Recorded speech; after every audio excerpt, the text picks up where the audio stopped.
Olá, dia 8 de março, Dia Internacional das Mulheres. A luta das mulheres para estar entrando mais na sociedade, ter um papel mais ativo ainda no mercado de trabalho, ela já vem de séculos, né? Mas ela começou a se intensificar aí na época da Revolução Industrial, onde com o aparecimento das máquinas não se precisava mais de tanta força física e sim mais habilidades. Então as mulheres e as crianças começaram a entrar no mercado de trabalho aí nas grandes indústrias, né?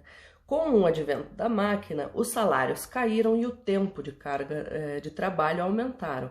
E aí os homens acabaram se desinteressando, principalmente pelo setor têxtil, né, fabril, e as mulheres acabaram entrando por esse setor aí, onde tinham essas vagas. Bom, fala-se em um incêndio que ocorreu no dia 8 de março de 1857, onde 129 operárias morreram carbonizadas em uma indústria têxtil, né?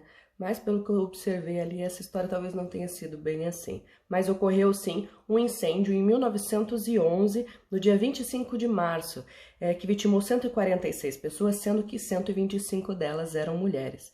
Esse fato em si foi por causa, claro, das péssimas instalações elétricas da fábrica em si e muito tecido para combustão, né?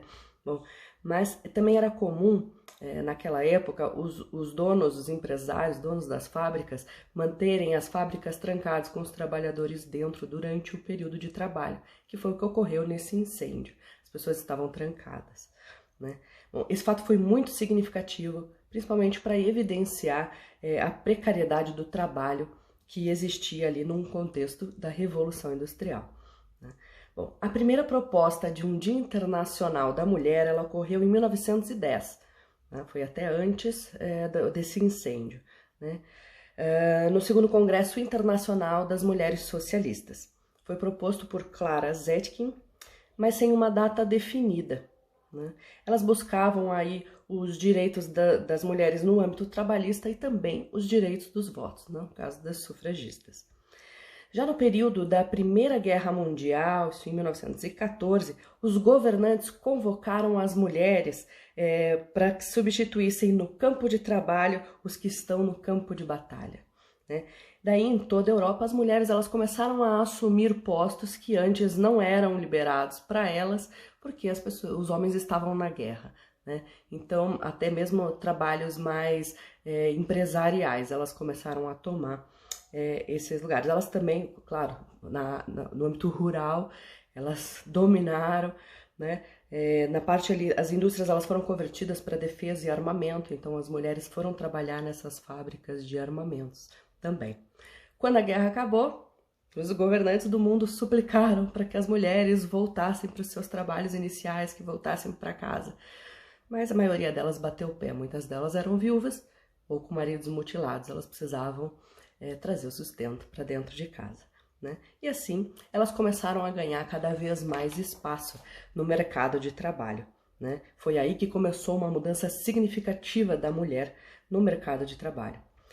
Em 1917, na Rússia, houve uma greve com as mulheres trabalhadoras do setor de tecelagem, que elas pediram ajuda até para o setor metalúrgico. Essa greve foi no dia 8 de março, né? Ela entrou para a história como um feito das mulheres trabalhadoras. E aí também foi um prenúncio da Revolução Bolchevique deles, né? Bom, em cada país, as mulheres foram ganhando as suas causas, com as melhores condições de trabalho, direito de voto, cada uma no seu tempo, né? No Brasil, as mulheres ganharam o direito de voto em 1933 e em 1943 a legislação brasileira garantiu aí a igualdade salarial entre homens e mulheres na carteira de trabalho. Se é cumprida ou não, é uma questão à parte. Vale lembrar que esse movimento feminista que existia nada tem a ver com o movimento feminista que a gente vê hoje, né? Elas tinham um ideal bem claro e elas realmente tinham uma condição de trabalho muito ruim. Existia assim um sufocamento das mulheres naquele período e elas conseguiram realmente virar o jogo. É isso. Parabéns, mulheres. Até mais.